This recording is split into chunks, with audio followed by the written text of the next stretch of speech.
sound like a victim. What's up? Oh, something. It says you're recording. Telling people, yeah. I just hit record on the thing, and it gave me a little notice to say avoid legal snags by letting somebody know that you're recording. I'm like, all right. It notified me. Yeah. Well, it depends on what state you're in too. I mean, some states both parties have to be aware. Other states one. Right. So, sounds like my daughters are waking up. My wife's got them. I can hear. I know what that is. Oh, it's fine. It's fine. They both say, I've been stuck in a house with 2 toddlers. How do you think I'm doing? It's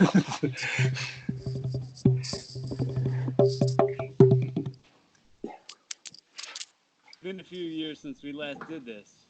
Yeah. It's been a I long don't know. time. Has it been a few years? Has it been a year? I don't know how. Time's been away. It's been a little bit. I think, yeah. Can't really remember. I think it's been about 2. Close to it. It's been close to it, maybe a year and a half. I'm pleased to be doing it again. I'm very pleased to be hanging with you. This is the third time's a charm. We'll actually do a decent podcast. Well, maybe the content will be great, but the sound might not be so good. I don't know. Who knows?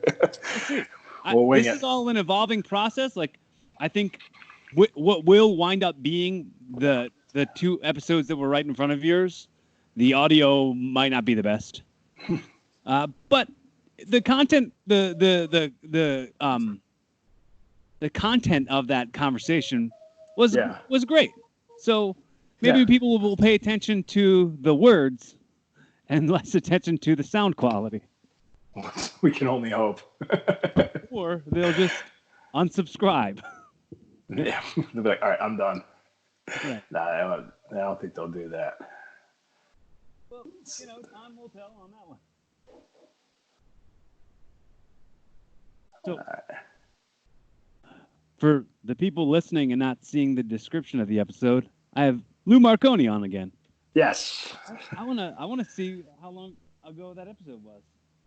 But take a look. I'm thinking it was about a year and a half, almost 2 years. You were telling me that you were gonna watch the Dark Side of the Ring, the second part tonight of the Benoit one. Right? Yes, I saw it was on YouTube. I just caught it. I'm gonna watch it tonight after I put the girls down. I wasn't watching Dark Side of the Ring until you texted me about it. Like at first. That's a really cool series. I mean, the first season was phenomenal. You uncover things for me all the time. I get text messages from you that make me discover things I didn't know I wanted to know about. We just had an earlier conversation about a YouTuber and a comedian you never heard of, and I'm like, oh yeah, she's funny, she's great, Nicole Arbor. Yeah, she's something else. She's been, but the lesson from that she was saying was never apologize, because once you apologize to the online mob, it'll never do you any good. They won't let up on you, especially if you're a comedian. Well, the understanding should be from anyone hearing what you're doing. If you put the title comedy on it, you're joking. Right. That's a joke. Be the unwritten understanding. It's a joke, and I mean, and you laugh at it. I mean, there was, what was it? We were I was in a conversation with somebody, just in movies too. How just movies how they're changing things because they're so afraid to push the envelope. When it used to be Hollywood would push it. They would always get to that edge, or they want to, not necessarily shock you, but they want to actually push it a little bit. And there's issues and things you want to talk about, but they went out of their way to make you uncomfortable in certain issues, depending on what kind of movie it was or what you're trying to enjoy. But now it's like they're afraid to do it. They're like, did you see the Paper Tiger special from Bill Burr? The last Netflix special that he did. You know what? I saw part of it. And it was great. He did my favorite Netflix comedy special has to be Dave Chappelle's Sticks and Stones. Sticks and Stones, yeah. That was brilliant. That was genius. That was great. Yeah, it was just funny because the people that were in the audience were just like, he's right. I mean, those are everyday people that are just like, yeah, he's right. October 23rd, 2018. Pretty close. Episode 110. Yeah. Yeah, it's been a minute. But the joke that he does on Paper Tiger, Bill Burr, he says, people giving people giving shit to Bryan Cranston because he played a quadriplegic in this movie, and they're like, yeah, it's called acting. Yeah. Like yeah. he's acting. We wouldn't if you put a real quadriplegic in there. It's not it acting. would be acting. It would be acting. They go up to, hey, what'd you do to prepare for this role? Well, I dove head first into a shallow end of a pool when I was 21 years old. What was the one? The Elton John movie. They did the Elton John movie, and the actor that played Elton John was not homosexual, and people were mad about that. And Elton's like, even Elton himself said, "No, stop it." He's like, no, the man's acting. Yeah. Well, Elton was acting for years that he wasn't a homosexual. Like, I'm pretty sure. Yeah. I mean, it wasn't something that was expressively, he didn't come right out and say, yes, that's the case. All my songs are about guys, but I'm saying girls. Like, it's all. Yeah. It's all like, stop being so literal about everything. Well, that's the thing too. Back then, you got to remember too. You got to look at the context back then, especially in the '70s. It wasn't accepted as it is today. It just wasn't. It's just the way it was. And people are going to look back on the 2020s when I'm going to be almost 90 years old and say, God, I can't believe how backwards they were. I mean, they're going to. They're going to look at. I'm going to be almost 90 in the 2060s. The world will have evolved so much by that point. Yeah. And the zeitgeist will have completely changed. The other part of that joke that was funny for the Bill Burr thing was he was like, hey, I saw that guy die in another movie. How come he's in this movie? Like, it's a movie. It's a movie. It's a movie. Yeah. He's a force ghost now. That's what you tell him. Yeah. It's tough enough to suspend people's disbelief, but now to like make everything so literal. Like, I could see like if there's a white actor in blackface or like a black actor in whiteface, people can be upset about that maybe. Yeah. To play a role, but like it's still playing a role, and it's the studio's decision to make it that way, and it's not like blame the actor for it. Don't blame Bryan Cranston for playing a paralyzed guy. Right. Or what did you ever see the movie with Dustin Hoffman, Tootsie? I didn't. He dressed like a woman though. Yeah, he dressed like a woman. He was a struggling actor. He dressed like a woman to get a role on a soap opera. Right. And he had everybody fooled, and that was the joke. Was that he said that everybody believed he was a woman. He did pretty. It was a funny movie. Probably one of the funniest movies you can imagine. If you get a chance, check it out. I mean, but today it wouldn't be made. Well, I thought you were going to say Rain Man. Well, Rain Man too. Yeah. Well, Rain Man played. Yeah, that was another one. Yeah. Yeah. Because he played an autistic person. Yeah. Yeah. Or what was Go ahead. I was going to say even Tropic Thunder. Like it comes on Comedy Central. I was thinking that. Yeah. It comes on Comedy Central, and you'll watch it, and you'll be like, "Whoa, this movie could never come out." And that was 10 years ago. Right. It wasn't not even that long ago. No, it wasn't that long ago. Like it was, and Robert Downey Jr., amazing actor, did the blackface thing, and it was just I was more referring to the never go full retard, like that too. That, but Robert Downey Jr. says that line in that movie. Like that's all of it. Any of it is just so like, all right, bubble wrap everything we're going to consume. Yeah. I'm afraid to talk about it, and it's like when I had my whole life. I was in special ed. When I was a kid growing up, everyone called me retarded. Retarded was the word used against me so often, and I hated it, and it made me cry at night. But like, I now do a podcast. When I say the word retarded, I have to go, oh my God, I just said retarded. Oh man, I hope that people don't get mad at me. I'm like, no, I'm victimized by that word. I think I can use it. Right. But I mean, I'm not using it in a way to hurt anyone. Of course, I think, picking on somebody for something that they didn't choose is absolutely awful. Right. I agree. like, and you can tell by the content of my being that I'm not some evil jerk, and I'm giving compassion and caring and love to anybody and everybody. Right. But like maybe I said the R word on a podcast 10 years ago.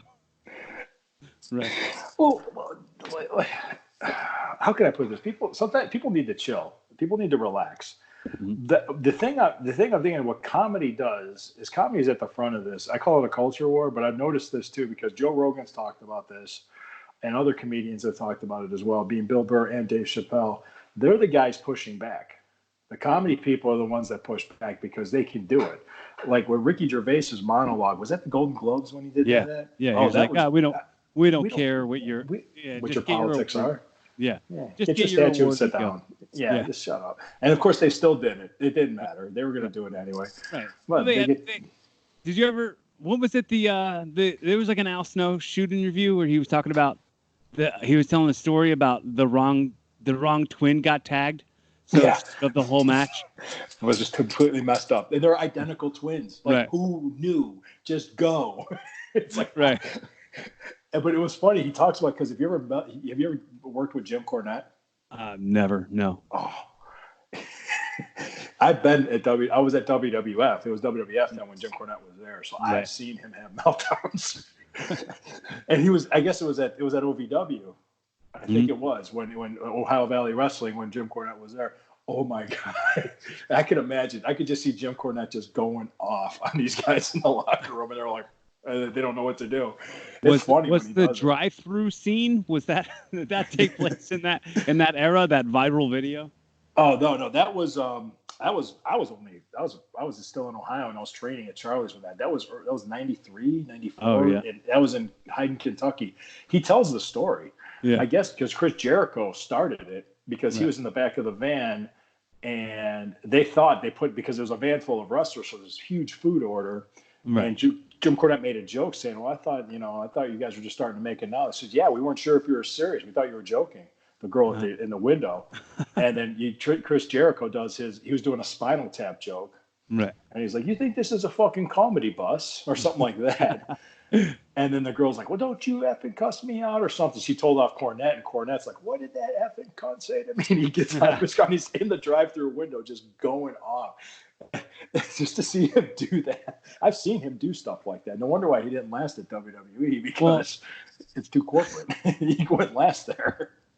He's too honest. Well, I just got done watching Jay and Silent Bob reboot. Oh, I didn't see that. I want to see it. But in the movie, Chris Jericho plays a Klansman, and he's in full Klansman gear. They should have got a real Klansman. They should have got a real Klansman to do that and stop calling him some guy from Canada. Yeah, some guy from Canada. Well, in Canada, they call it the Ku Klux Klanada. Canada, that's what it is.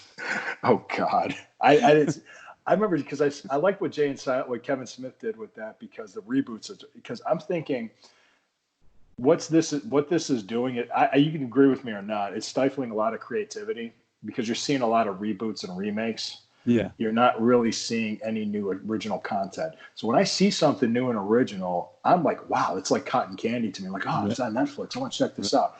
I'm gonna watch Tiger King. I'm actually finishing Orange is the New Black. I got one episode left. And I mean, Tiger King. I mean, I'm watching these shows. Ozark's coming out and Friday. I love Ozark. God, what was the other one that I liked? Oh, did you ever see this show called Lock and Key? Yes. On Netflix. That was so cool. I was like, so I was entertained. I said, it's something original. This is new. There's a whole lot of really good new original stuff that I've been watching, like Kidding on Showtime, that new Jim Carrey show where he plays like a Mr. Rogers type character. That show is really interesting. Okay, I didn't see it. I have to say you should probably check that out. I'll recommend that. I will. Yeah. If it's something original, because I mean, eventually you can only take a franchise so far. You can only take a story so far, and Do you have Hulu? I have YouTube TV for my cable, but I have access to things. I can also get access to HBO shows because I actually like Westworld. I don't know if you ever watched that show. I watched the first season. I was actually just talking about it yesterday. Yeah, that was a science fiction movie from the 70s. Right. It was the Yul Brynner. Yeah, so I like that show because it's different. I like the first episode of this new season, this third season. I liked it. The second season lost me, so I didn't get the new season. I didn't get the new season. I didn't get started on it. Yeah. But I've been meaning to just like sit through the second season. I went again to like where I stopped, and I was like, I'm gonna start again, and I just fell asleep. I was like, all right, well, not gonna get caught up that way. Yeah, no, you fall asleep during something. It might have relaxed you, but this is one movie that'll never be made today. Everybody says it. Blazing Saddles. Probably the funniest damn movie ever made. Right. It's so quoted everywhere, and it's like, yeah, it's like people would take the sound bits and throw them in the radio or on podcasts everywhere. Did you ever hear Mel Brooks talk about how he had to fight to make that movie, and that was 1970? No. Yeah. There was one line that was edited out of it because he wanted to get John Wayne to play the Waco Kid, but he wouldn't do it, so he got Gene Wilder to do it. Right. And I guess the one line is with Madeline Kahn. Most of the people that were in that movie are dead now. Right. I guess God, I just can't believe it's like 50 years ago. There was a scene when I guess she said, I heard you people are gifted, and you hear the zipper unzip, and she was saying, it's true, it's true, it's true. They cut out something Cleavon Little said, which was the Sheriff Barr character. And this is true. It was funny as hell. He said, honey, I don't mean to disappoint you, but you're sucking on my arm. And the reason why he agreed to that was he agreed to edit that out was because he said they weren't sure what kind of a rating they were going to get. Right. Yeah. Line. I mean, I could see that going over a lot of people's heads as well. Like I feel like there's a lot of times when I'm on stage and I do a joke, I'm like, oh, that went over people's heads. So I gotta read the room and kind of dumb down jokes sometimes. Yeah. Like what you jokes can't be I'll Dennis do. Miller. Right. Dennis Miller, he's very highbrow. Right. I don't know. I think the comedians now, I mean, because have you ever heard about this? I'm not sure how true it is or not, but some comedians in Canada have gotten in trouble for jokes that they made on stage. Some have been fined. Yeah. I mean, I haven't heard about it. Yeah, that's Canada though, but I mean, that's to me, that's a complete violation because we're a free society. We have free speech for that reason. And could you imagine Don Rickles on Twitter? Right. That would be classic. I'm thinking of like Canadian Lenny Bruce. Canadian Lenny Bruce. That'd be good. Yeah. That'd be great. Canadian Lenny Bruce, where he's like, oh, you can't say cocksucker, huh? Like, you can't, yeah. You can't. Whatever they're talking about. Whatever he's talking about. Well, like if you talk about Q-Ball and I, when we traveled a lot, we had an inside joke. We had inside jokes, and you traveled, you wrestlers, how wrestlers fuck with each other. Yeah. Oh, it's especially if the guy falls asleep, he's done. I mean, he's done. He's not going to screw with him. It's a long, boring ride. You need to keep each other entertained. Right. And I don't know if I've made it a point to fall asleep as little as possible on long trips because for the respect of the person who's driving. Yeah, that's true too. You want to talk. You want to keep. Usually the guy in front, in the driver's seat, the shotgun, they're talking. If the guys in the back want to sleep, it's cool. But one of the things, the best thing about long car rides, when you're in there with a younger wrestler, you can go over ring psychology. It's a great teacher. You learn a lot. Right. But the classroom that is the car is the classroom. That's like every vet will tell you. Yeah, every vet will. I mean, Ricky Morton, all of them. But with Q-Ball and I, we had jokes going back and forth when we just mess with each other, being guys or whatever else. But it's like, you are so gay, that type of joke. Right. And we go back and forth. We back and forth. It's just that thing. We'd even text them to each other just to mess with each other. Well, they did that. That's another thing. The 40-year-old virgin, they did that same bit. You know how I know you're gay? That would never come out now. That would never be a thing ever. Yeah, like what was the one line we did? You're so gay. Your ring entrance music is sung by Elton John. It's that kind of a joke. Right. It's not even just that funny. It's just or just like it's just messing with each other. But yeah, that wouldn't. But if that was outside, you can imagine if that was just, you could just see, what do they call it? The digital courage, the social justice warriors just swarming in on this. It's just, yeah. Did you ever hear any JBL stories? Oh yeah. Yeah. Like, it was weird because I was watching about how much of a bully he is. Yeah, or... bully stuff, and then like the sort of grab-assy rape sort of power move that he would pull on guys and stuff. Not rape stuff. I heard the bully stuff with Meanie. Yeah, with Brian. Yeah. And Brian, actually, Brian tells the story better than I would. But I mean, he's told me the story plenty of times. Yeah, so that one I knew of, and he's taken liberties with guys that were extras in the ring. And one of my good friends, Chris Harris, like he split his lip open when he gave him a boot to the face, something like that. I mean, he's done that. It's just kind of like he just really didn't take care of guys. None of the rapey stuff. The closest thing was I actually did share a locker room with him once, and he just like walked around naked. Right. With it, just flapping it around, and I'm like, I just kind of ignored it. I think it's kind of that part is kind of like a bully power move. That's like a kind of an expired way of thinking, sort of old sort of wrong side of history. Yeah, yeah. It's, I don't know, I mean, but I got ribbed a lot when I started. And that stuff was prevalent all the time. Just guys just doing like stupid things. Like I heard the story with Randy Orton. Like if you're a rookie and you're going to shake their hand, you're told, "Hey, you got to get in the locker room. You got to shake the hand. You got to be respectful." The guy would basically, reach out into his trunk, scratch his balls, and reach out to shake your hand. Right. And you're just like, I'm not shaking your hand. Wash your hands. I'm not going to do that. Right. And then they mess with you. So you're not shaking my hand. Oh, you're too good to shake my hand, huh? Blah, blah, and they start messing with you. Right. And I guess Randy Orton did that, and it was a new office person, and they were all appalled by it. What was the Jimmy Valiant one, where he's walking around just wearing nothing but his flip flops and his bandana, looking for his hairbrush, and he turns around and the hairbrush is stuck in his butt. It was just like, I mean, like I'm 20 years old, going, "Oh my God!" But it's like you understand. For the sake of this rib on them, you're sticking something up your butt. Exactly. I said, how's that bothering me? You've got an object up your butt now. Yeah. You sodomized yourself, man. It's not my problem. Who's that hurting? Yeah, exactly. Yeah. Who's the victim? Hey, if that's what you're into, go ahead. What color's the brush? Yeah, I don't remember. Well, you heard of Piper's stories with the stuff that they did when he started at WWF? Roddy Piper stories, like I guess Lord Alfred Hayes would walk around and you'd swing his junk at him. So so long ago that it's like Roddy, so. Yeah, Roddy just like, I guess I forgot who he said it was, but he went into the bathroom and a guy's in the stall. One of the other wrestlers in the stall masturbating, and he walked in and he looked at him and he's just like he was shocked, and he looked and he says, "Isn't that funny?" He goes, "I'm the only one here. Why are you doing this?" He's just like, he didn't understand it.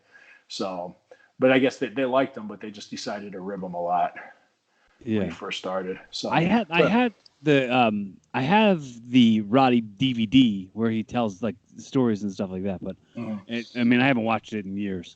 But I have recently taken up watching old shoot interviews again. Like I just watched like a couple Al Snow ones recently, and Bill DeMott and all that stuff. I'm calling it, like, even though they're old and some of the opinions might be old, it's still sitting under a learning tree. It's still learning the ways that helped our generations before us evolve, and it's it's helpful and entertaining. Did you ever see Al Snow tell the story about Dewey in the tag match when he went to an independent show his brother was at and he wanted him to come on? But I might not do this story justice. Right. But Dewey. We'll just say you're paraphrasing whatever the story I'm paraphrasing the story. it basically was about psychology of tag team wrestling that's missing today. And they stumbled into it by accident because Dewey was mentally challenged. I'm not going to say the R word. He was mentally challenged. He didn't get the memo. They were supposed to put him over, that they were supposed to lose. Right. He was fighting these guys for real for the tag team belts. And Al figured out, like, okay, then the heel tag team had to get together and say, how are we going to do this? So they actually had to work as a team to try to subdue him and keep him down. And guess what happened? The crowd got behind Dewey. The crowd was cheering for Dewey. Dewey fought. Dewey fought. They kept cutting him off. Dewey fought. They kept cutting him off. When he got him into a shoot figure 4 leg lock, Dewey gets to the ropes and he's hanging on and he's screaming, he's crying because this guy's really got the hold on him. Right. And the referee was trying not to break the hold, and one of the fans got up and said, "Count, you son of a bitch, make him break that hold." You see, the crowd they bought into the gimmick of the match. Right. They understood the psychology of it. They weren't out there just doing spots and getting their cool stuff in. They got stumbled into it and told the story. And then finally they just gave up and they let Dewey win, and he won the tag belts. Right. Was that what's that? I'm pretty sure I've seen that. I've seen that. And it was the same. What's that? It was Cory? the same interview where he talks about the UFC and like the storytelling in that, and he was like, and the good guy wins because that's what the people want to see, and if they didn't do it, then they're not going to sell out that building next time. And he's like, I was in the UFC. You ask me if it's a work, I'm going to say, nah, come on. Like, yeah, come on. Yeah, well, there's another part to it. I guess he was a luchador that was on the show, and he had his name meant the desk in Spanish, but it sounded really cool, and I can't remember what the word was. And I guess he had a tattoo on his side, and Al had to see what the tattoo was, and it was of a Sears washing machine. Like, who would get a tattoo of a Sears washing machine on their side?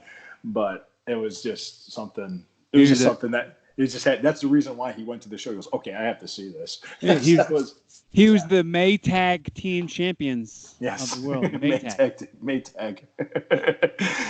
But yeah, but it's just interesting when he said that, because the tag team wrestling, the art of it now, of hot tags and psychology. Because I have coworkers that knew I used to wrestle and everything. They'll come up to me and say they'll pull up old matches on YouTube, like they'll pull up Rock and Roll Express against the Midnight Express, or they'll pull up Dusty Rhodes or Magnum TA. And they're like, "Man, that was really good back then." I'm like, "Yeah, that was wrestling. Today is sports entertainment." It's funny.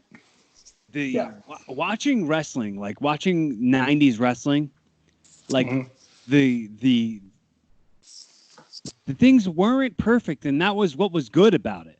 Mm-hmm. When I watch it, it's like, yeah, it can get a little clunky at times, but that helps you buy that it's not all a work. Yeah, that helps you buy that it's not a choreographed dance-a-thon or whatever. Yeah. Mm-hmm. Interesting. Go ahead. It's like the style has changed a lot. I would say this. God, how can I say this without pissing people off? No one's going to listen. Just say it. Well, no, because if you say something now, everybody's like, "Oh, this old guy, who the hell was he?" Right? I mean, I'm like, because I'm going to tell you a story after I finish with this thought. I'm going to tell you a story of what happened to me online when I had a social justice mob, and I remembered this advice was, do not bend the knee, do not apologize, because I didn't say anything wrong. Right. So let's do this. Let me finish this thought. It's changed because they don't call spots in the ring. It's not called in the ring anymore. They work it out in the back. They go to the ring, and then they kind of just do it, where they don't feel the crowd out. Like how you're talking about your jokes. You got to kind of feel the audience out. You got to know the audience and feel, because there's sometimes you could be doing stuff the audience is not buying. Okay, maybe we should change this up. We're feeding them chicken, but they want steak, something like that. And the art of and you get that with experience. You get that instinct when you're in the ring, like when's the right time to do things, when's the best way to do things. And teaching ring psychology, it takes experience to get that. And that's what's missing now, because what would help guys today and girls is wrestling every night. Getting in front of people, wrestling in front of people every night, 4 or 5 nights a week, boom, you get that experience as invaluable. So that would be helpful. That's my thought on that. So I'm saying, I'm not telling them they're not good. I'm not telling them they're anything. They're more athletic than they've ever been. I've seen these amazing moves and spots that I never could imagine. but the whole the whole just putting it together, making it make sense is what's missing. So that's what it is, because it's like, oh, okay, because that's that. Now we get to the social justice warrior thing and what I should have said versus what I did say. Because I'm sure everybody might have experienced this one time. It's like, what the hell happened? Somebody asked my opinion because I was in disagreement with somebody. This was back, I want to say, when it was really heated with the NFL and the players protesting the national anthem. Okay. And my point, this was my point. I said, look. Okay, I think we did talk about this a little bit, but I didn't go through the whole thing, because my point was, if you're a high-profile athlete in the city you play in, could you take the opportunity to meet with community leaders, meet with local city officials, meet with local police officers and police chiefs, and really work towards getting positive results in your communities? Right. Versus taking a knee during a 2 or 3 minute song to garner emotional reaction from somebody, because that's all you're doing. You're just getting an emotional reaction from somebody, and you're not accomplishing anything, and you're making it about yourself. It's the equivalent of getting likes and hearts on Facebook. That's what I should have said. And I also was making a point saying that Martin Luther King wouldn't have supported this. And that's when people jumped on me. Right. They were like, oh, no. Martin, if you pay attention to what he said, he believed in the founding of this country. He believed in this country. He never would have done that, because Jim Brown, the man who marched with them, disagreed with what they were doing. Right. So that, even though it's pretty much done, it's gone now. They stopped doing it. I mean, it was just an emotional thing. And so that's what it was. But man, you could have seen all these social justice warriors just climb on me, calling me a racist, calling me a bigot, saying you have no right to have that opinion because I'm a white male and I'm straight. And I'm like, wow, I didn't check off all these boxes to be able to say something. If you're a cisgender white male, you only are allowed to have opinions that fit into this box and not every box. You can't say shit. You can't do anything. You can't possibly have the empathy or the perspective to understand what life is like, because whatever misfortunes you have are nothing compared to being the privileged person that you are. I'm not privileged. Right. Newsflash: I wasn't privileged. I had an Italian father that worked 55 hours a week, and a white mother from her family's from Western Tennessee that worked full time when I was growing up. We were a middle class family.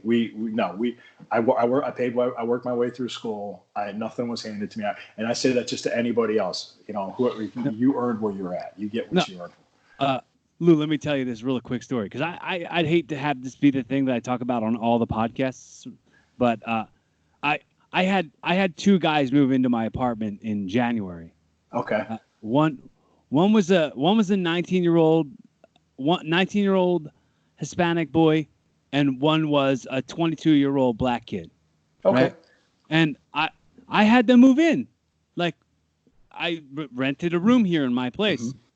Mm-hmm. They took off without paying me the rent, and they stole my PS4. And they blocked my number. I had no way to get in touch with them.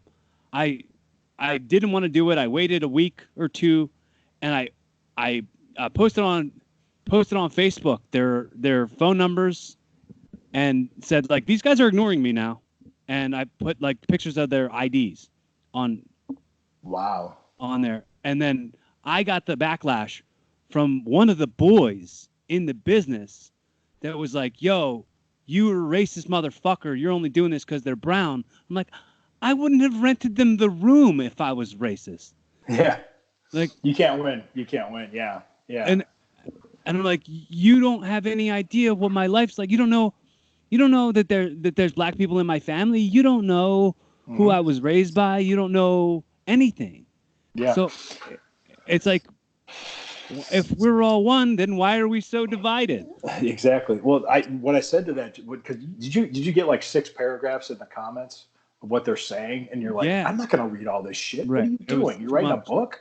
Oh my God, yeah. I'm like, and then you get the gifts saying you just got schooled and all this. I'm like, I couldn't even read this crap. I mean, sorry, your gender studies teacher told you what to say. Right. I don't even post stuff like that ever on Facebook. Like, that was the one time I had posted on Facebook in like years. Right. I just use it because it's a public figure that I am, whatever. Well, yeah, and that's the other thing too. When they were saying it about me, just I'm not to say, I did say it. My wife's half black.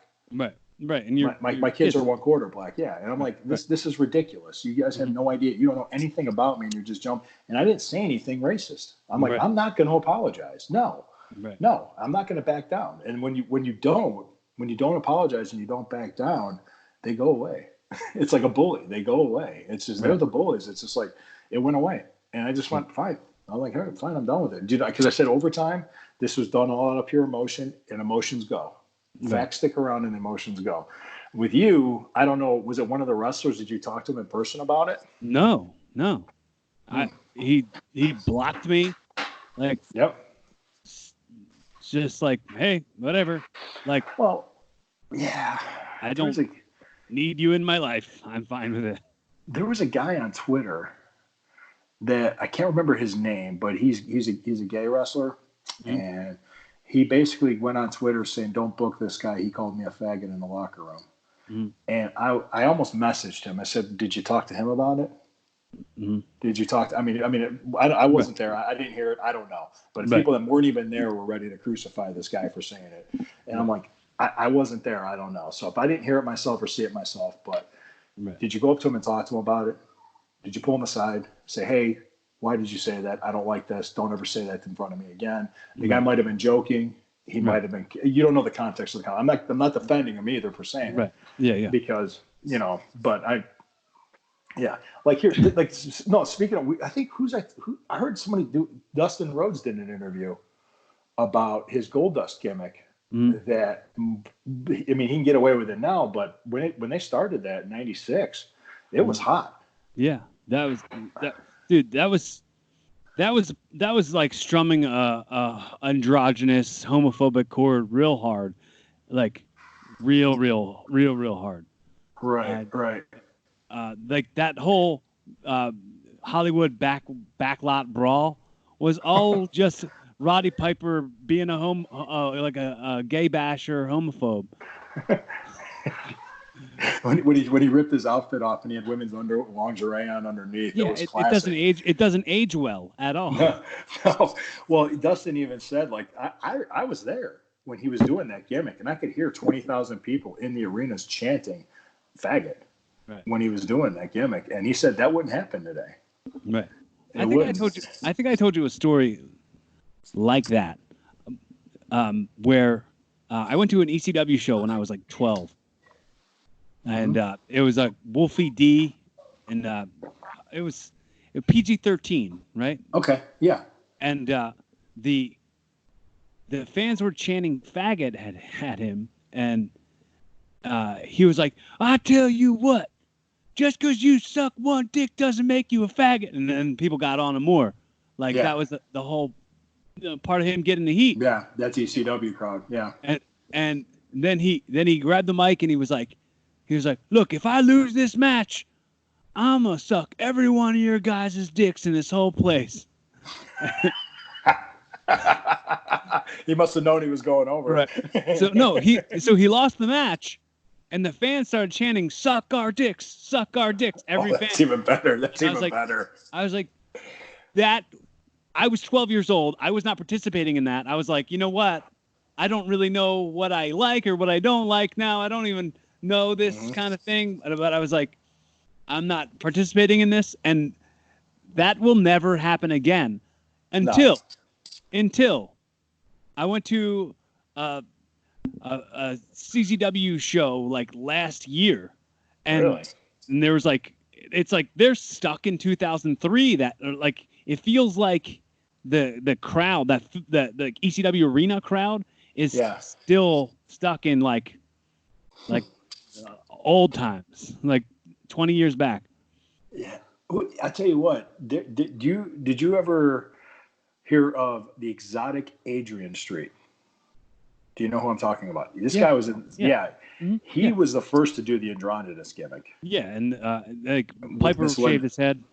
I think something like that. Yeah. That was Adrian Adonis. Oh, okay. That was Adrian Adonis. Adrian Street. Look him up.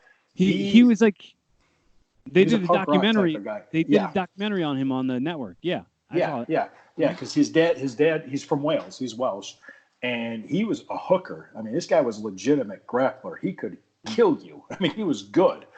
And people who aren't wrestling fans, when he says hooker, he doesn't mean androgynous hooker. Like no, he when he hooks you in a hold, you're not getting out of it. That's what the hooker means. It's an old Carney term. Yeah. He was legit. He could take you out. I mean, he'd be like getting in the ring with Kurt Angle or Lesnar. Right. That's really what it is. That's what it would do. And but I think a lot of the Goldust gimmick was he inspired it because he told the story. His first match was when he was 17 years old in 1957, and he was in London and he was wrestling for the first time. And he had a tan and he had these powder blue tights on and he wanted to look like his hero, which was Nature Boy Buddy Rogers. But this was a London crowd in 1957. They started whistling at him, hooting at him, calling him, gay slurs and all that stuff. So he realized, okay, if I start blowing kisses at him and prancing around, they'll get more of a reaction. He got even a bigger reaction. So that's where he kind of evolved to become the exotic Adrian Street. And that's what happened. He just kind of went out. He wanted this gimmick. He wanted this reaction. Right. But he was totally different. And he stood out. I mean, he was really, he wasn't homosexual at all. His wife was Miss Linda, was his manager. Right. So he wasn't, but he was very good. It was a work. He was just working the gimmick like that. It was a work. It was a total work. That's why a lot of times wrestling fans don't understand that sometimes something is a work. You got to realize that. Well, they take it so seriously too. I really, I don't know. It's the same thing as they said. Like if a comedian says something, it's a joke. If a wrestler does thing, it's a work. Yeah. It's like that. Well, that's sort of the flow of where my mentality goes for everything. Everything's a work, and everything's like if a guy gets hurt, which happens in the ring, accidental, it happens. The guy's on Twitter apologizing for it. No, you have an opportunity to get some heat, saying, "Well, that's what you get for getting in the ring with me. You got hurt. You shouldn't come in the ring with me." Something like that. Well, like Leo Rush just gotten crap for that a couple of years ago. Do you remember that? It was like Emma got let go or like not re-signed and they fired her, and then he was like, "See what happens when you step in the ring with Nia Jax? You don't come back," or something like that. And then like people attacked him. He was just like, he was trying to get Nia heat, but it wasn't working. Yeah. Doesn't surprise me. It doesn't surprise me. And plus you have people that are on the internet that never put on a pair of wrestling boots in their lives, and they know more than the people that have been doing this for a living their whole lives. So it's okay. I say this all the time. Like I look at what we do, and it's so second nature to us. Yeah. About like what it's like to take a bump and what the ropes feel like and what it's like to get hit. Mm-hmm. Most of the people who have opinions about it have never, ever felt have ever even touched a ring before, let alone taken countless amount of bumps in it, or like sacrifice their life inside of it to entertain people who don't know them. Yeah. So like, maybe be nicer. Yeah. Well. Yeah, if you also look at them too, if you see them in person, they don't know a guy named Jim, much less been in a gym. Right. So they're not in the best physical condition either. So it's not really. It's like but then they think they know who deserves to be pushed and what they would do and how they would book this and how they would do that. Mm-hmm. It used to be just I'd wake up when I was a kid. I wake up Saturday morning, wrestling was on TV, WWF was on at 10, NWA was on at 11. I'd watch the WWF at 10, watch the NWA at 11. I'd go out and do whatever I was going to do that Saturday. And that was my Saturday. I mean, that was it. I mean, that was, to me, that was so much fun. And that was before we had cable. I was just a kid. Mm-hmm. And that, to me, was just so much fun, was just to watch wrestling. And it was just like, but I knew it was fake, but I didn't care. I just said, hey, I got caught up into this. And, man, did you see Ric Flair when he wrestled? I mean, there was one, like Ric Flair against Ronnie Garvin was the whole show. Right. And Garvin went over for the NWA title. Right. And I remember just watching it, how pumped up I was and just happy that I get to watch Ric Flair, get beat and everything. I was like, wow, Ronnie Garvin won the title. So, I just like, it was the fun of it. Half the fun was not knowing what was going to happen. There's a line in I don't even listen to this rapper, but Lil Wayne, yeah, a line in the song where he said, "I don't go around fire expecting not to sweat," and it's really like I kind of apply that to things now, like when it comes to like being a wrestling fan. It's like, no, you understand it is what it is, but like even at a young age, like when I found out it was a work, it didn't ruin my life or anything. And it's not like somebody could use that as an ammo against me. When I go like, yeah, but I know exactly what it is. Like, it's all just a part of it. Yeah. Yeah. It's just a part of it. It's just like you said, the promos. Plus, Jesse Ventura made this point. Like, you didn't see the guys in the ring until they're in the ring about to wrestle, not when they're talking. Right. It's like it kills it. Like most of, like, was it 80% of Raw is talking? They're like, oh, it's like, oh, for God's sakes. It's just, watch actual wrestling. I mean, that used to be half the fun, but the guys that were like talented, you could tell who was who and who was what. I mean, we even knew Ultimate Warrior was terrible as a wrestler, but he had this great look. Right. He had this, and he did. I mean, he just couldn't do anything. I mean, he was just like you wanted to buy an Ultimate Warrior T-shirt, like marketability. He was marketable. Yeah, he was very marketable. Yeah, he was just that's what he was. And I guess he was really a lunatic. Lord rest his soul and everything. I know he has daughters and he has a wife, but I mean, he was just But back to though, I didn't mean to get to the. Somebody just tried to message me on my phone when I was doing this. That's why I swiped it. I didn't see the second part of the Chris Benoit thing, and I don't want to change that, but I think a lot of wrestlers get messed up from the head trauma. Yeah, and I've been fortunate that I've had head trauma, but psychologically I'm okay now. Just that there was one article after that thing happened with Benoit back in 2007. I sent it to a friend of mine that was also a nurse, and it scared me because the media jumped on this whole steroid thing when it happened. He had steroids in this. He had steroids. No, that's not how steroids work. They don't understand that. They didn't look up above his neck. They didn't look at his head. They did actually an autopsy on his brain tissue, and he was messed up. Well, that's the second part of the doc.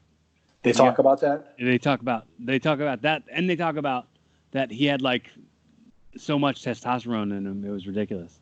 Well, that too. Yeah, that can make you aggressive. It can make you very aggressive. Yeah, whenever you up your hormone levels, of course. But it was the concussion thing because I guess this is my problem with the media. I'm not just saying, I'm not going to sound like fake news. Believe me, I'm not going to do my Trump.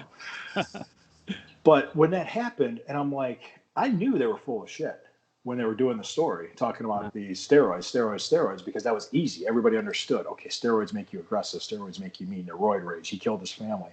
That doesn't. Roid rage does not last like that. It doesn't happen that way. It's just no.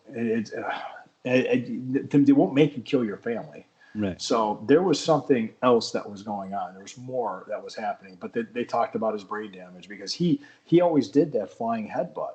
He was like, because his hero was Dynamite Kid.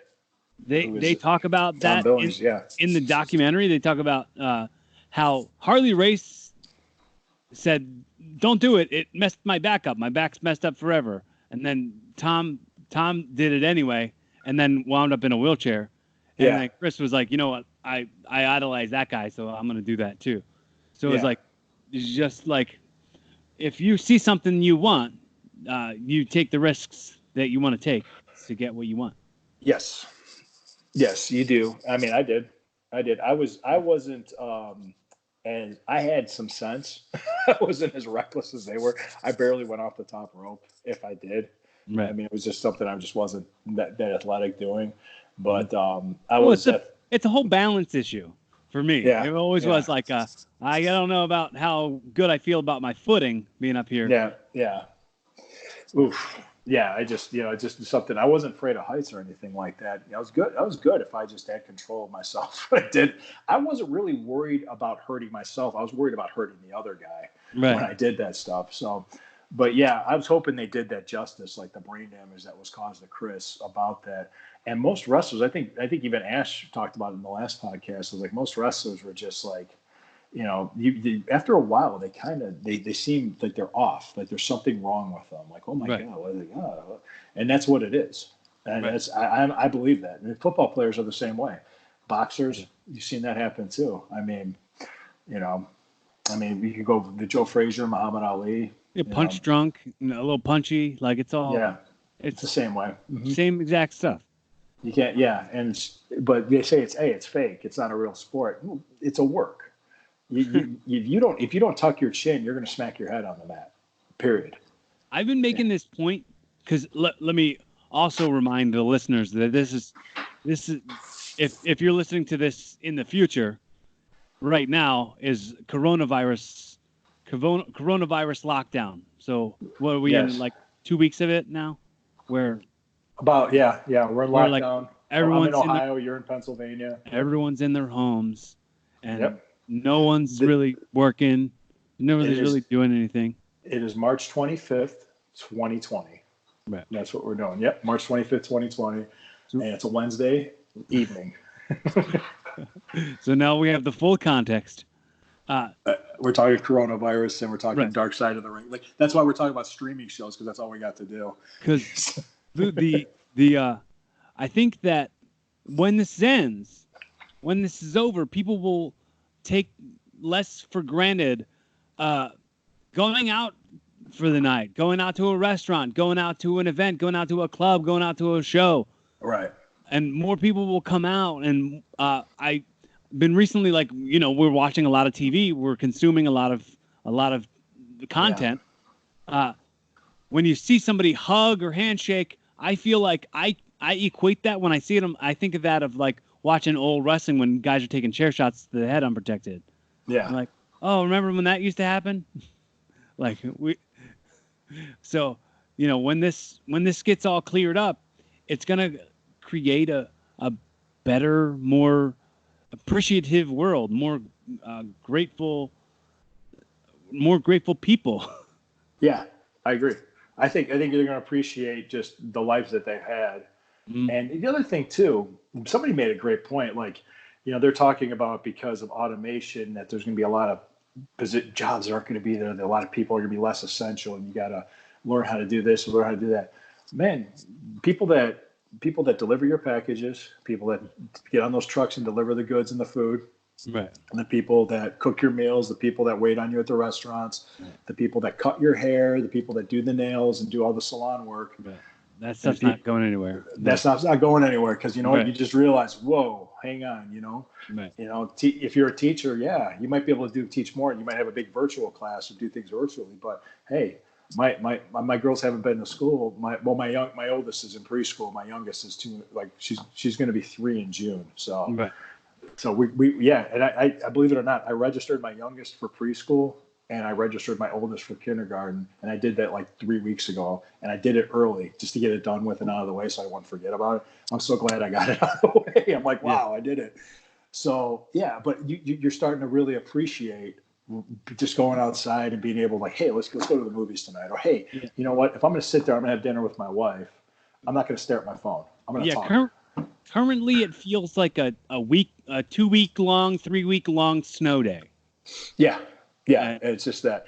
And I'm fortunate because my job, I work from home. I can work from home on my job. So we did that, and my wife still is able to work too because she works as a merchandiser for Red Bull. So she goes out because the stores are still open and they need to stock the shelves, so they go out. Well, Red Bull's essential because it gives you wings. You can fly up above. You can fly up above the coronavirus. Yeah, she gets like free 4-packs and stuff. I've had it. It's like, whoa, it wakes you up a little bit. But no, it's actually, that's a good gig for her to be at while she's being a stay-at-home mom because it's a weekend mornings and one morning during the week. Being able to work from home too, so it's helpful. What was I gonna say, man? It's just like I said, people. The things you take for granted and you realize might be like how the world actually works and understand. This stuff you need. There's things that are essential. Well, I think that there's now this moment in time can also make people focus on things that they were overlooking, right? So like paperwork that they needed to look at, or like stuff that they needed to do, like like registering your kids for school, things like that. Like if you hadn't done it, you would have like started doing it while you've got the time now. Or like I got a lot of decluttering done. Just cleaning stuff out. Write those chapters for that book you were thinking about writing, or write that screenplay. Work on a brainstorm, an outline of some sort. But I was gonna ask you, because now you've got the time, and I think we talked about it a little bit last time you were here, and we've texted about it. The lawsuit and all that stuff, like you kind of were clearing up a little bit of it. Yeah. The Didn't it lawsuit, go away there for a minute? Well, it was thrown out initially. My understanding was statute of limitations. Mm-hmm. I might be wrong. That's what Bill Kairos, my attorney, said. But he said, "Fear not, we're appealing it." And the last communication I had with Bill was via text message. And I said, "Hey, what's going on?" It was thrown out of the United States District Court of Connecticut, the federal court, the United States District Court of Connecticut, and now it's in the New York Second District Appeals Court. And probably when this whole thing blows over, when this virus stuff stops, probably by the end of summer, I think they would be in oral arguments. Because he said at that time, that was a few months ago, they're a few months away from oral arguments. And I said to him, "Let me know if you need anything from me." And he goes, "Well, I'm hoping I get your signature on a settlement." That's what he's saying, which would be nice, but I'm not trying to get rich. Because I was going through the list of the guys with you, that I was just shocked at who were the people on this list. That I'm on here. I know you and I talked about it via text, like when Ashley killed herself. Well, Ashley, what's it, Massaro? Is that what it was? She was a part of the case too, right? Yeah, she's on there. Perry Saturn's on there too. Mm. Yeah, so, and go ahead. The estates would now be in charge of whatever settlement that whoever's getting something. I mean, I don't know. It would probably give Perry the motivation to be well. I think he's sober now, right? He's cleaned up. I believe so. Yeah, I haven't seen him in years. It's been a long time. So you'd be amazed. I told the smartest thing I did, and I told my mom this because I grew up in a house where my mom was a pharmacist tech, and if you didn't take medicine unless you needed to, and you're very careful about it, you take it as prescribed, you follow the directions to the letter. Well, I had a doctor at the time because when I was having back problems, when I had to get on the shelf for a while, she kept wanting to prescribe stronger stuff to me because I was just big. I was just constantly getting spasms. Right. And I said, "No, I don't want to go down that slippery slope." She says, "Well, you want to try physical therapy?" And this guy, I have a physical therapist at Metro Hospital in Cleveland. Mm-hmm. He realized that my right leg was a half an inch longer than my left leg because the joint was slipping from all the slams. So he corrected it and gave me muscles, like exercises to build up the muscles around it to keep it in place. Yeah. And I was doing Kegel exercises, which is kind of funny to have a guy doing that. I said, "We have those?" He goes, "Yeah, believe it or not, men do." And he I didn't know that. I didn't know that either. But can you teach me how?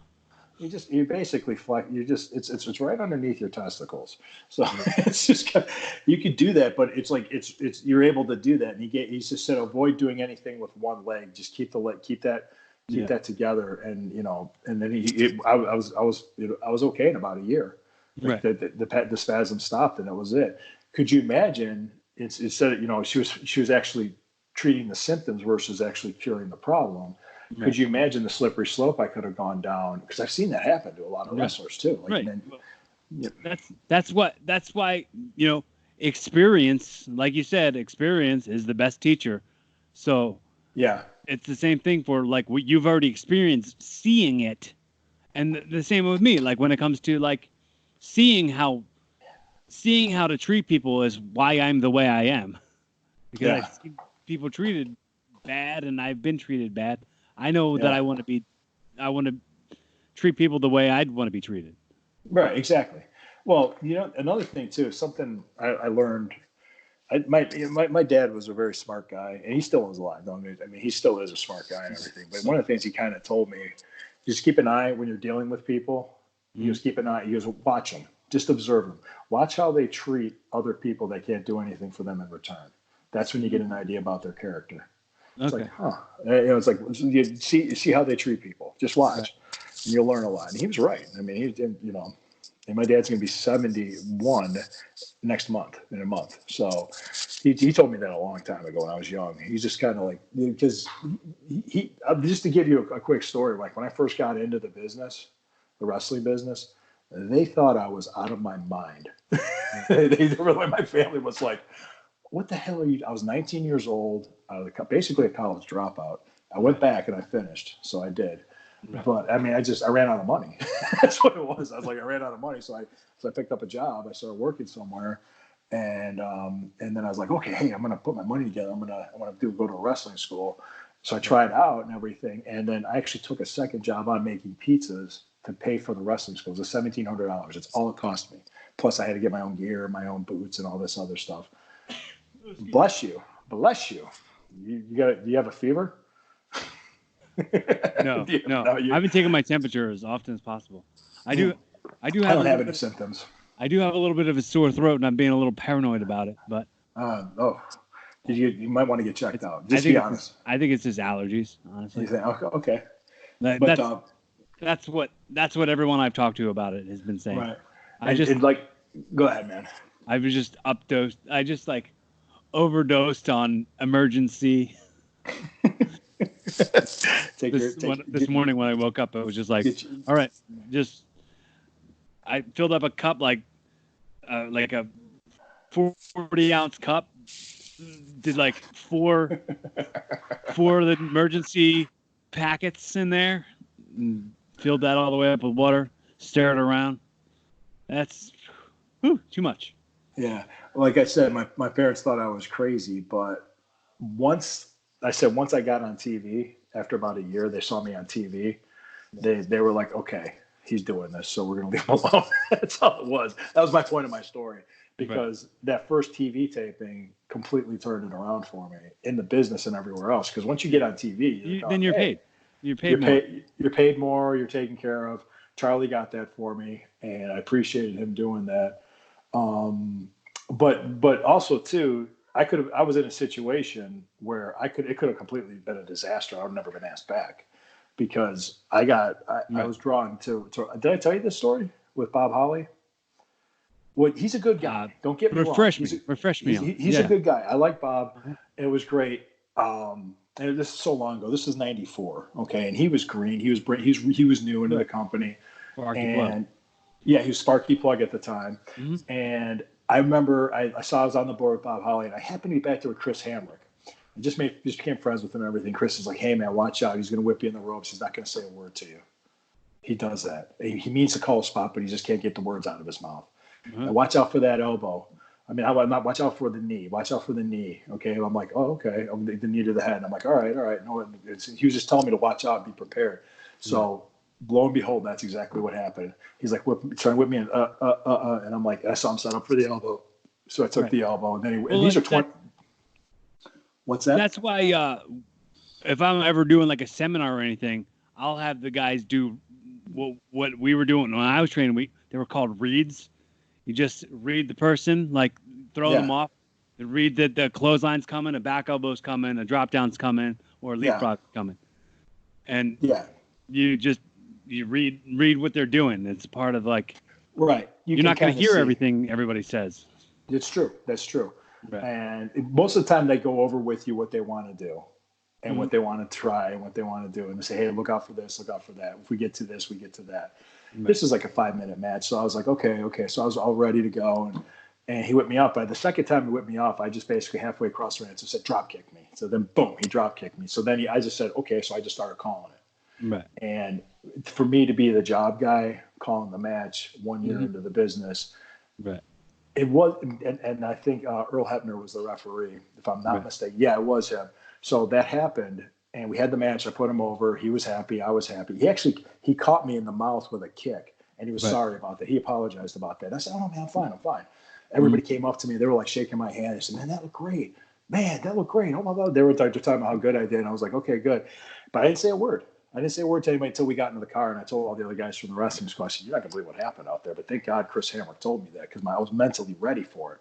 Right. But I guess the referee told the road agent, who was Tony Gurria, the kid called the match.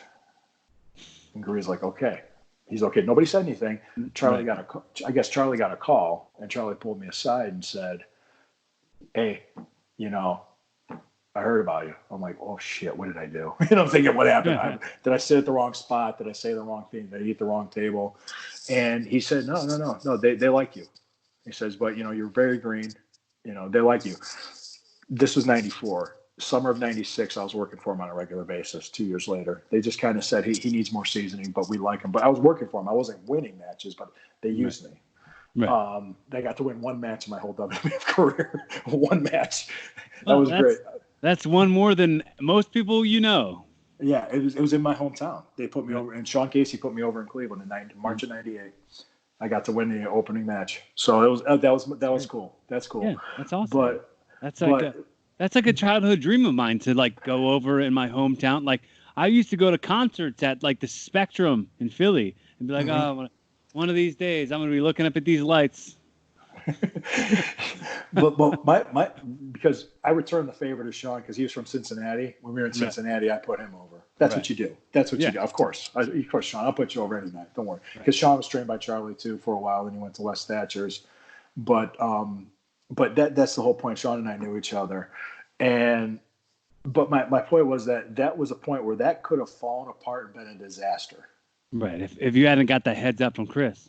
From the headbutts up from Chris, and I was able to still keep my composure, not get pissed. Adapt. We're here. We adapted. We did this. Mm-hmm. Bob improved, tenfold since then because he was there. I mean, once you're there and you're working for them on a regular basis, you're going to get better. Right. He just needed experience. That's all. I guess he came from Smoky Mountain before that, and he's a good dude. I like him. I mean, I haven't seen him in years or talked to him since then, but I reminded him about it maybe like 4 years later, and he looked at me and goes, "Yeah, you did something I didn't like." He kind of messed with me about it. I was like, "Come on, Bob." It was just, but he's a good guy. He's a really good guy, and But the other thing too was, I guess that moment earned me a lot of respect with the other guys too at the school because I had to earn it when I was there. They weren't mean to me, but they weren't like, "You're not one of us. Don't think you are." We see guys because that first year I've seen guys come and go. So many guys come in and they try out, or they come to a couple practices, they don't come back. It's just the business was still protected in the early '90s. It still wasn't as wide open. No. So, yeah, you're right. It wasn't. It was more of a like, we want to suss the posers out. Yeah, to get gear, I wouldn't have been able to get a match unless I had boots, knee pads, and gear. I didn't necessarily need knee pads, but if I didn't have gear, I wouldn't have been able to have a match. So that was the important thing too, is just to make sure. And Charlie gave me the card to K&H, his card. I had to go to K&H Wrestling Wear outside of Columbus, Ohio. I drove there, gave him my card, had barely any money on me. I said, "Yeah, what do you got that I can buy?" So I said, "Keep it basic. You just keep it basic, because he'll tell you that. Just start simple. You're just learning." Because a lot of times I got this great gimmick idea. I want to do this. I want to do this. It could change in a year. I mean, just keep it basic. Figure out what you want to do. Then something will come to you about it eventually, and you'd be amazed. That's just what you think back then. Because I like the Wrestlers Challenge, like early Facebook picture of you, and then I had one from '94, I had one from 2015. Yeah, I haven't wrestled that long. Yeah, right. Then people were like, "Man, you look young in that picture." Yeah, I was 21. Oh God, I was a kid.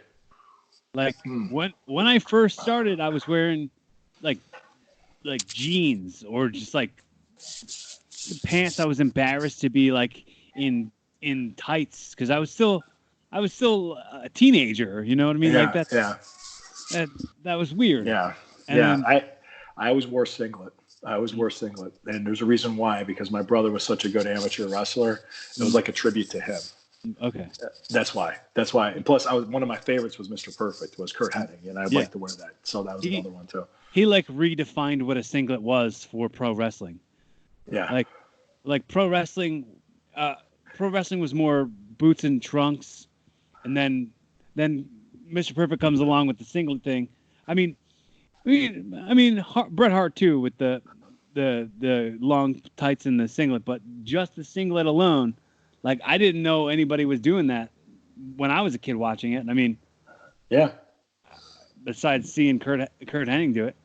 Yeah, Kurt Angle did it too because of his amateur background. It made him stand out. You know, another good piece of advice is be different than everybody else. Is make yourself stand out. You know, and that you'll get over that way. If you're on a promotion and everybody else is wrestling, then you should brawl. Or if anybody else is brawling, then you should wrestle. It makes sense to make yourself be a little bit different. So. Something I adapted after a while, and it would never go back to like basic gear. Like I get to a point where I'm like, I'm never going to have a gear where I can show up to a show and have somebody else wearing the exact same thing. So it has to be custom to me. It has to have my name on it. So that way you can also identify my name. So if you look at me and you see it says Kastle on the back of my pants, well, there you go. That's Cory. Yeah, it's Cory. Yeah. That's the who's that Kastle? And I always say there's a good chance that a humongous portion of this audience has never been to a live event before, especially have not seen me before. So if they're watching me do my thing and I'm in my gear and it says Kastle on the back, they know that that's the name recognition for who they're going to cheer for or who they're going to boo. Right. Exactly. So when they're going to talk about me later that night. Yeah. Whatever they're going to talk about. Yeah. Yeah, they got to get that online review in, right? Those guys are the best. I was talking about verbally. I don't know. I don't work on a lot of shows where smart marks go to them. They don't. They don't write about me. No, those are always fun. I always like laughing. You're like, oh, that was a good spot. Like when they do these reviews, these guys never been in the ring before in their lives, and it's just like, really? So yeah. Well, could you today with today's guys that really aren't used to calling matches in the ring? Could you imagine if they had a match at WWE and they're in the ring with one of their top guys? Or one of the guys that he's pushing, that Vince is pushing, or Triple H is pushing, and something goes wrong, and you got to think on your feet. You got to adapt to it. That's how you know. I mean, yeah, that's how you know. I mean, the guys in the back, they knew. The people watching knew that, hey, this could have been a shit show, and it wasn't. But that's kind of that's what we're missing, I think, in the business now is the ability to adapt. And, you know, you hear different opinions and different things because everybody has their own style and their own way of doing stuff. The thing I really miss is that when you could go to different territories and see different types of matches and different types of styles and different types of promos and different ways of doing things, now all the territories are gone. So it's just a shame. It used to be fun. It used to be fun. Wrestling used to be fun, but now it's not. I had to put my phone on charge. I was making sure it didn't go on me here. That's why it looks different. I got it on a charging portal. That's cool. Yeah. Yeah. So I don't know if I said this last time you were here, last time on the show. This is episode 171. That one with you and I before was 110. So it's been a minute. Yeah, it's been a while. Yeah. So let's say, you and I both know this audio is going to outlive us, right? So sure. I want to state on the record, and I might have said this before to you or not. I'm not sure. But one of the reasons why I wanted to do this is so I could verbally tell people on the record who I thought were great or who I thought were important to me and that I respect. I have that now on the record of me telling you that I think you're great and I'm glad we're friends. And this is on the record. And cool. I appreciate it. And with that same vein, let's say 20, 25 years from now, your girls want to know what Dad was like during this Corona times. And you want to give them an exact message that is their present time. That's not, just like kind of an audio time travel. This is a time capsule for right now. If they look this up and want to hear from Daddy that he's working his Kegel muscles, all right. Yeah, exactly. I wash your hands. That's the first thing I'll tell them. Yes, they're probably going to wonder because my youngest one is not going to remember this because she's not even 3 yet. Right. She's not So developing memories at this point. I'm going to say what you're seeing is actually a turning point in history that'll be looked back on as like, wow, this really happened. What was that like? The best way to describe it would be surreal, because this almost seems like it's something from a movie. That there's a virus, we're afraid, we're all inside, we're quarantined, we're making sure we're keeping each other safe, we're making sure we have food, we're making sure we have what we need to go on. It's just, listen, practice hygiene. And what's going through my mind is to make sure that they're safe and their mother's safe, and that I'm going to live a lot longer, so that when they listen to this audio, I'm still alive. So, which that would be, I would be 71 in 25 years, almost 72. Yeah, I'll be 47 in June. So, yeah, it's hard to believe, man. Yeah. It's like, well, no, yeah. So much changes. I'm like, I turn around and I look, I'm like, where did this come from? I don't get this. I became that guy. I became the get off my lawn guy. I'm like, well, seriously? Oh, it used to be fun. Yeah, it used to be fun. When did everything change? Yeah, like, wait, what? Things are always changing, man. Well, this was the best way to describe me. Like, my character I identified with, because I was. Did you watch any of the Cobra Kai series? Yeah, I watched both seasons. Johnny. Because hash brown it, send it to the internet. It's like just that stuff. I'm like, I'm dying. I'm like, what the hell's a hashtag? What the hell? I honestly said that when I was happening. Like, I don't do that crap. What the hell? It's just like, or when he was doing the dating app or the dating site, and he's across from a woman that was saying she's fighting the patriarchy or something. He goes, I don't like the Patriots either. Right. Yeah. I thought that was funny. Yeah, there's supposed to be season 3 supposed to be coming out. They should push it out now because people are going to watch it. Yeah, make as much bingeable content as possible. Yeah. Cobra Kai, I love it because I loved the Karate Kid when I came out. Honestly, man, this is like as much as this stinks for not having income or whatever. It's cool that I'm getting the bank filled with episodes of the podcast. Like, I figured you want to you're this episode right now. So you said it's March right now. Your episode's not coming out till May. I've got it banked up that much.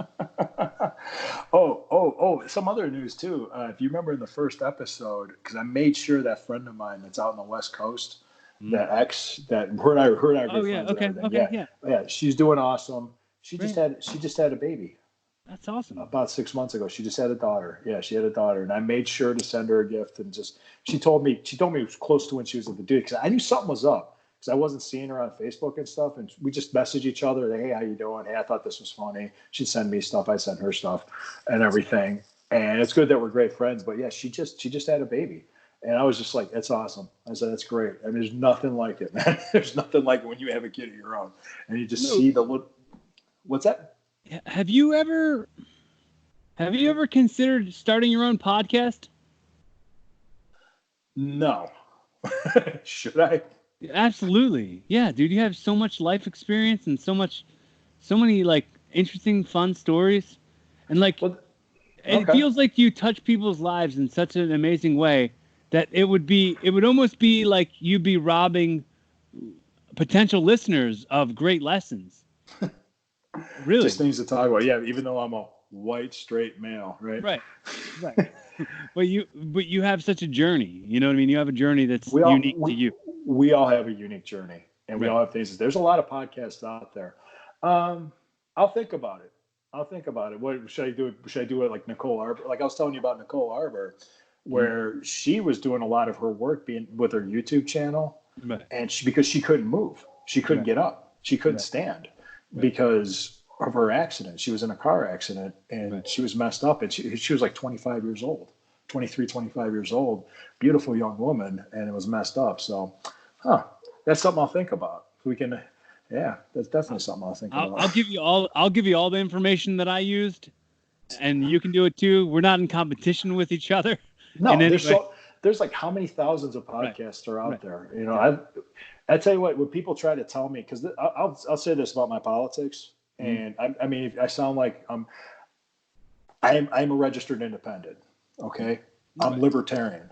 Okay, but I'm not a member of the Libertarian Party because I think they're naive, because you can't. It's not you leave them alone, they'll leave us alone. That's not going to happen. That's just not going to happen. But liberals and libertarians are very close in what they believe in. There's personal liberties, personal things. Hey, do what you want with your life. Don't hurt anybody else. But there's times I'll sit there and say, wait a second, we got to really rethink this. And then I get jumped on or something's wrong. I'm like, whoa, hold on. Wait a second. Let's use some common sense. My favorite guy to listen to or that I watched was the Rubin Report. And that's David Rubin. Right. And he considers himself a classical liberal, and he's gay and he's married to a guy. But but the thing I love about it is he'll have people on he disagrees with, and they'll have a discussion. Right.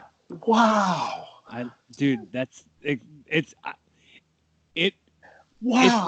It's lighting me up. I don't know if you could see how lit up my face is right now, but I'm like, that's exactly what I think you need to have, because it's just like okay. We don't agree on this, but let's talk.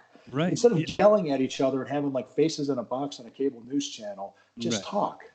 Right. Yeah. What was I gonna say? There was something. Yeah, because I explained this to somebody I work with, and this is gonna be this is a quick little history lesson, because I almost became a history teacher. I had a very good feeling Donald Trump was going to win 2016, not because Hillary Clinton sucked. Then all those polls were just biased and they're bullshit. Because if you look at political cycles, it was due for a Republican to win the presidency. Right. If you look back from 1948 till now, because once the Second World War ended, that was considered the modern era of politics and the invention of television.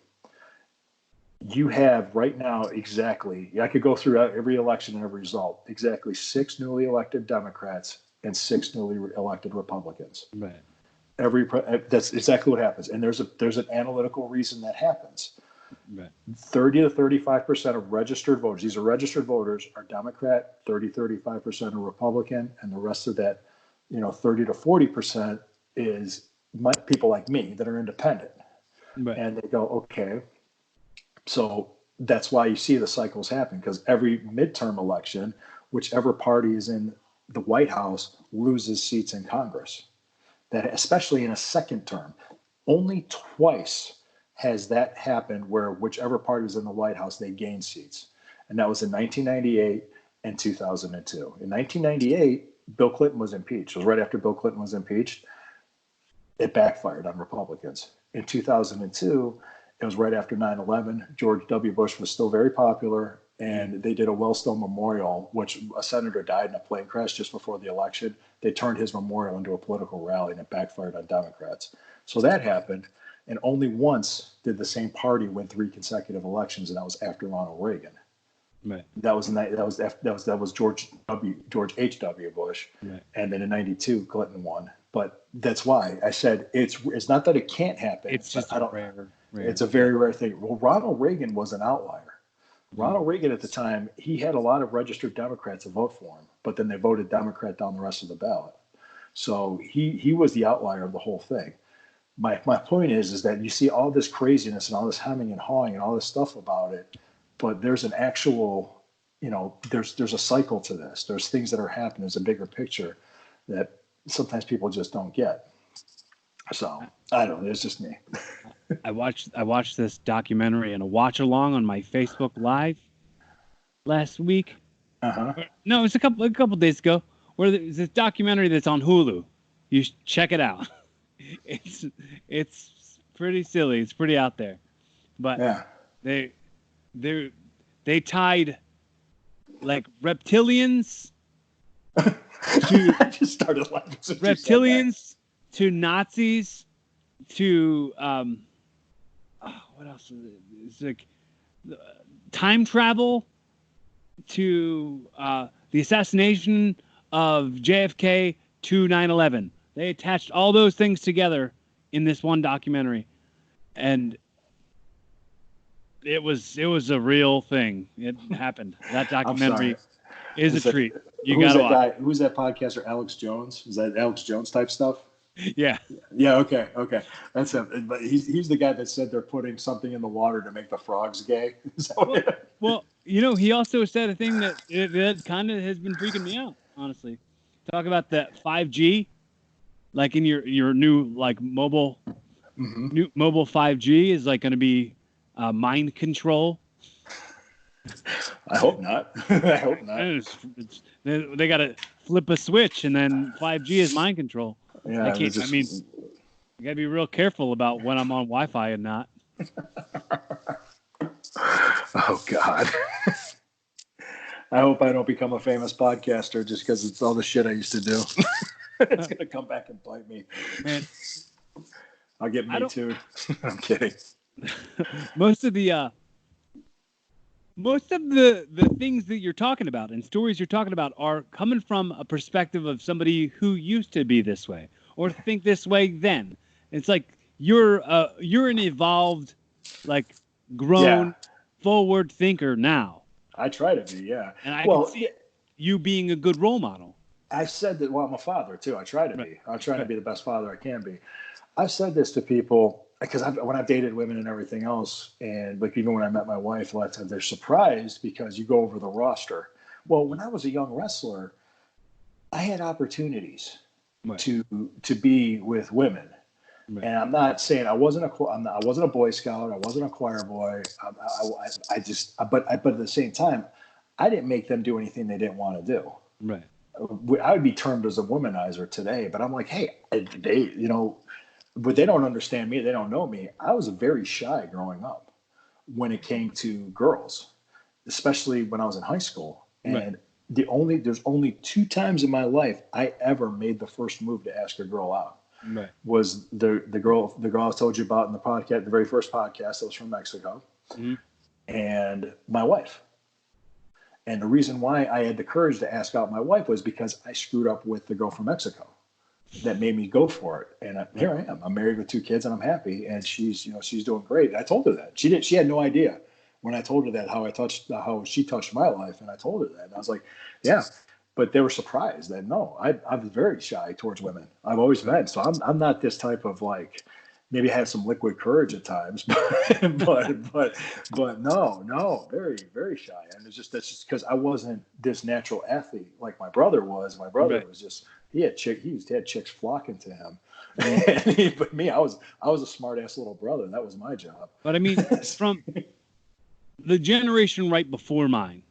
Okay. Right? That's right before mine. You, yes. That's me, yeah. Generation X. So I'm saying in the business, I've heard so many like rat stories and like all that stuff. It's like that's all stories that happen. They're all old things. And how are we learning from them now? And how are those stories not going to be like making us more sympathetic, especially like now being a father to some girls, that all of those things are just like lessons learned. Right. And lessons learned. Yeah. That should be, I think, what you have on your future podcast. Yeah. Because the thing too is that I wasn't married. Right. I didn't have kids because I won't do that. Because if I for instance, if I go out and have an affair or do whatever, I'm thinking for myself and I'm not thinking for them. That's what's wrong about it.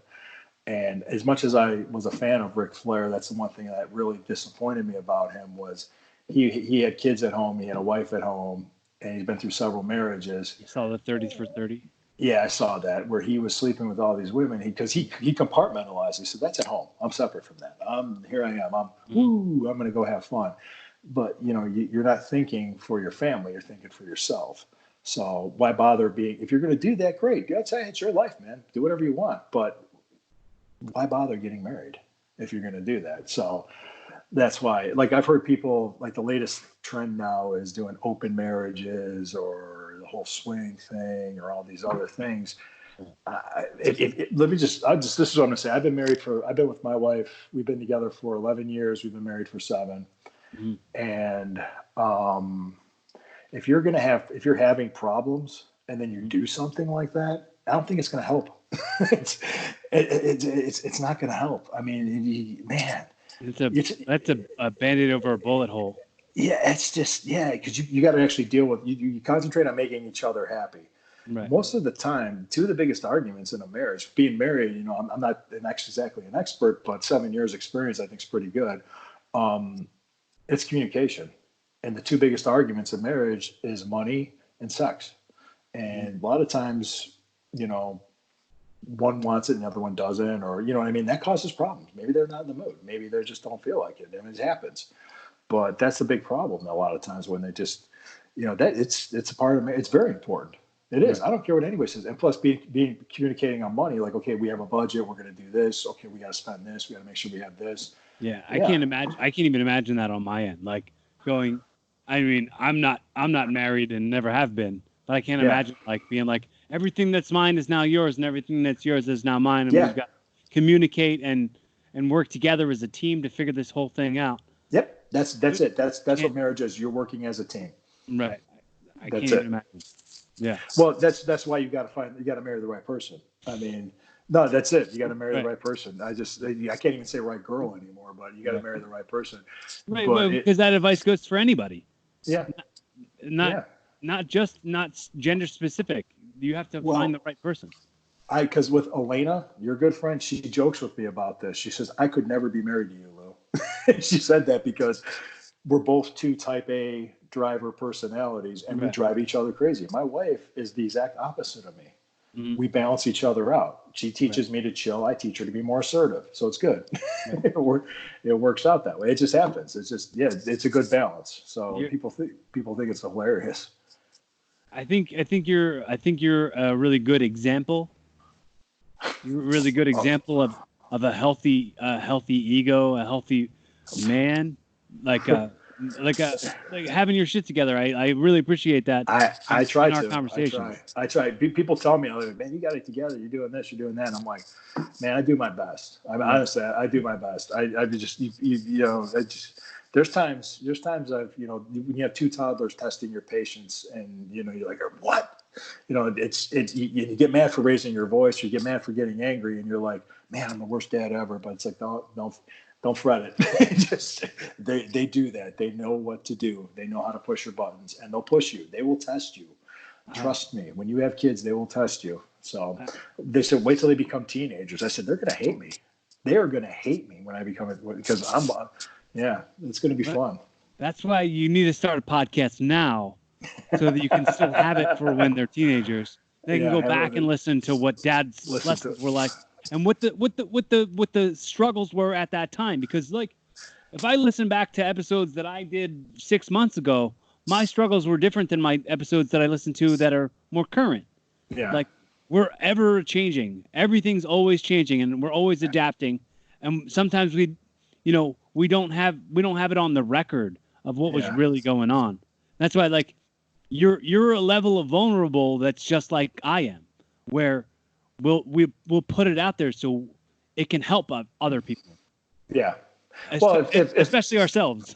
If I could give life advice and try to help people, I'd be happy to be a life coach. But I sometimes, I'll tell you what, this is a quick story, but we can wrap it up on this because I feel like my bladder is going to explode. I drank this 32-ounce glass of water, this 32-ounce Indian's cup of water, so I'm ready to. The biggest thing I had to do in 2003, the scariest thing I had to do, I should say, was I bought a house. Mm-hmm. Okay. And I really negotiated a great deal with this lady. She was getting engaged and she was going to move in with her fiance, and they went on, they had a family and everything. But so I bought this house from her, and it was in Garfield Heights, Ohio. And I set her up because they were building and they needed time. So I said, look, you pick up my closing, I'll give you 6 weeks. I'm not in any rush. Right. So that gave me time to get what I needed and set up everything I needed to. And she thought, deal. She said, perfect. So we negotiated this deal. I worked with her. She worked with me. Everybody was happy. It worked out great. She was a great girl and everything else. But I remember, man, God, the day before, like I signed those papers, I was scared to death. I'm thinking, Jesus Christ, I'm buying a house. What the hell? It's a huge gamble. It's like a huge gamble and everything else. I'm like, my God, what am I going to do? Holy cow, I never owned a piece of property in my life. I've never done this before. What's going to happen? just okay. And then that night I had a dream. And the one person on this earth that put the fear of God into me came to me in my dream and got into my face and told me to suck it up and be a man and quit being a pussy, do this. And that person was my high school football coach. And his name, he was dead. He was dead for 4 years at that time. Okay. And his name is Jerry Younger. And that guy scared the hell out of me. He motivated me. And he was my English teacher too. Yeah. And he had a master's degree in English and literature. Wow. So he was a smart guy. He played guard for Navy, and he was a semi-pro. He played in the semi-pros too. So he knew it. So he knew football and he knew his stuff. And he's my brother's coach too. But I'll never forget that. And I woke up that and I'm like, okay, I'm going to do this. He basically told me to. And I was, it's like, suck it up, be a man, God. It was just like, wow. He was in my face. I could feel his breath and his spit on my face. That's how he was yelling at me. But go ahead. I think that's the name of your podcast. I'm going to do this. I'm going to do this. Yeah. Let me write I'm going to do this with Lou Marconi. I'm going to do this. I'm gonna. Gonna. Yep, there it is. I'm going to do this. I'm going to do this. I'm going to do this. Those are my ring rat stories too, right? Well, this meaning like more about like the name of the podcast. That's this as specific. It can be as meta as possible. Yeah. Like I'm gonna do this. I'm gonna say this. I'm gonna tell this. I'm gonna learn this. I'm gonna teach this. Yeah. Whatever this is, you're doing it. Yeah, it's pretty nice. It's pretty nice to hear that. So if I become famous and all my stuff from the past comes out, we'll know. We'll see. Cory, man, go ahead. The way I wrap it up, I think you might already know this, but I'm not sure. For starters, I know you're about to start your own podcast, but let's say hypothetically that I gifted you this one, and now it's called Evolving with Lou Marconi. In a Jerry Springer's final thought sort of way, how do you wrap up this conversation and what lessons to take out of it to help you evolve? You know what? I'm going to take advice that I got from watching video interviews with Arnold Schwarzenegger. Wake up an hour earlier normally than you do. Get your day started early and try to learn something new in that hour. When you want to learn a new language, you want to learn about a country, or if you want to learn about your history, your genealogy, or if you want to learn just about anything, that'll make you a better person and help you evolve. How about that? Wake up an hour earlier and improve yourself. You can, do whatever you can. Yeah. God bless you, man. Amazing. Thanks so much, Lou. Take care, brother. I'll talk to you later. All right. Bye. Keep evolving.